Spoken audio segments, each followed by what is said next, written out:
안녕하세요. 교통사고 전문 보상가배상 TV입니다. 이번 사고에서 눈에 띄는 점 어떤 게 있을까요? 결국은 뒷차가 다 책임져야 되는. 명백하게 무과실이 나와야 되는 사고입니다. 안녕하세요. 매일 새로운 정보 드리는 채널 보상가배상 TV입니다. 자, 오늘은요 지방에 환자분이 있어서 저희에게 이제 상담 요청이 들어와서요. 같이 상담을 가기 전에 어떤 사고인지에 대해서 간략하게 말씀을 드리고 어떤 내용인지 알려드리려고 합니다. 자, 오늘 상담 갈 사고는요, 이 교통사고로 인해서 척추 손상 환자인데요. 이 척추 손상 같은 경우에는 예를 들어서 경추가 다칠 수도 있고 이제 흉추가 다칠 수도 있고 요추가 다칠 수도 있어요.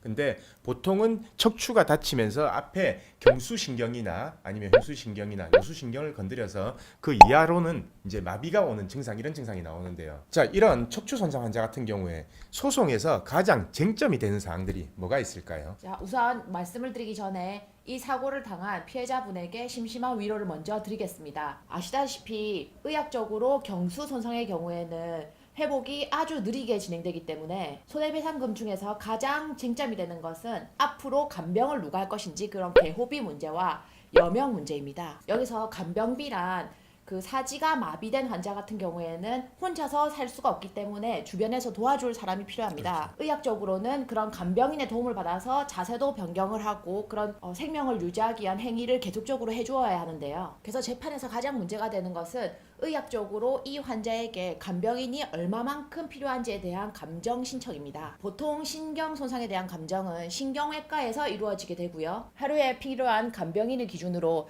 4시간부터 12시간까지 감정 결과가 해신되기도 합니다. 자, 아까 4시간부터 12시간까지 했는데요. 보통 4시간이 0.5인, 그리고 8시간이 1인, 그리고 12시간이 1.5인으로 계산되잖아요. 그러면은 이렇게 감정 결과가 4시간이나 8시간이나 12시간 나왔을 때 그럼 간병비는 한 달에 대략 얼마 정도 책정이 되나요? 감정 결과가 8시간 정도 나오면은 2020년 상반기 노임 기준으로 420만 원 정도 책정됩니다.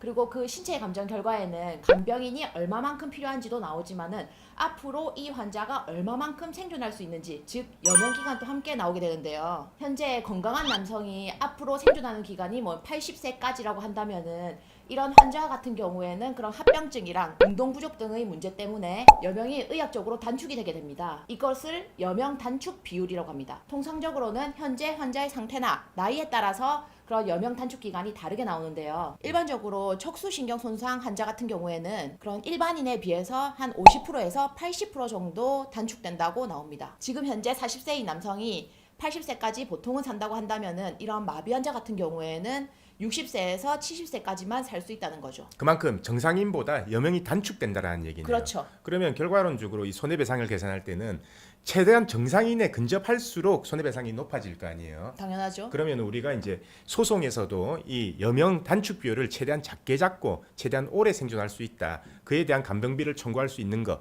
그게 아마 이 소송에서 쟁점이 되겠네요. 그렇습니다. 자, 그러면은 이때까지 말한 게 이제 간병인이 얼마나 필요하냐, 그리고 이 간병인이 언제까지 필요하냐, 그거에 대한 이제 여명 단축 비율, 이게 중요하다고 했는데요. 그러면 그 두 개 말고 이 손해배상 개호 사건의 소송에서 또 중요한 요소가 뭐가 있을까요? 이런 개호 사건에서 가장 1억 5천이 감해지는 거기 때문에 굉장히 중요한 거죠. 엄청 큰 차이가 나겠네요. 실질적으로 손해액이 높으면 높을수록 과실이 10%만 차이 나도 1억 5천이니까. 그렇죠. 자, 근데 우리가 보면요, 이 총 손해액에서만 과실 상계가 되는 건 아니거든요. 보면은 치료비에서도 과실을 그만큼 상계를 시키기 때문에, 그리고 이렇게 중증 환자 같은 경우에는 치료비도 많이 나오잖아요. 그래서 많이 나오기 때문에 과실이 10%만 이렇게 차이가 난다 하더라도 아까 1억 5천에 그리고 치료비 과실상계분까지 하면은 그거보다 훨씬 더 감산이 많이 된다는 얘기죠. 그렇죠. 그래서 이런 재판을 진행할 때는 가장 중요한 게 필요 개호인의 수, 그리고 과실, 그리고 여명 단축 비율. 그래서 저도 재판을 진행할 때 그 세 가지를 가장 신경 써서 진행을 하죠. 네, 알겠습니다. 오늘은 저랑 같이 지방으로 같이 상담을 가셔야 되기 때문에 여기까지만 하고요. 다음번에 더 깊이 있는 주제로 다시 한번 얘기해 보시죠. 네, 알겠습니다. 자, 오늘 같은 경우에는 우리가 지방까지 이렇게 상담을 가는 이유는요, 이분 같은 경우에는 마비 환자이기 때문에 사무실 방문을 못 하시잖아요. 근데 이 소송을 의뢰할 때는 변호사 얼굴을 안 보고 소송을 의뢰할 수가 없기 때문에 저희가 직접 가서 이렇게 상담을 드리고 이렇게 하는 겁니다. 자, 그래서 오늘은 이 마비 환자에서 소송에서 가장 중요한 쟁점 사항이 뭐냐, 그거에 대해서 한번 알아봤고요. 다음번에는 실제 사례와 이 판례를 가지고 다시 한번 또 토론을 하는 시간을 한번 가져보도록 하겠습니다. 오늘 영상은 여기까지 하고요. 끝까지 봐주신 구독자분들 감사드립니다. 저희 보상가배상 오품은요, 전화, 카카오톡, 폰메일 상담, 카페 상담 등으로 상담받을 수 있습니다. 저희는 서울과 부산에 사무실이 있고요. 전국 번호는 1544-3102로 문의 주셔도 되고, 카카오톡에서 보상가배상을 검색하셔서 카톡으로 문의 주셔도 됩니다. 그리고 이 영상 댓글란을 보시면 메일로 신청하는 링크를 클릭하셔서 자세하게 작성해 주셔도 저희가 전화를 드리고 있습니다.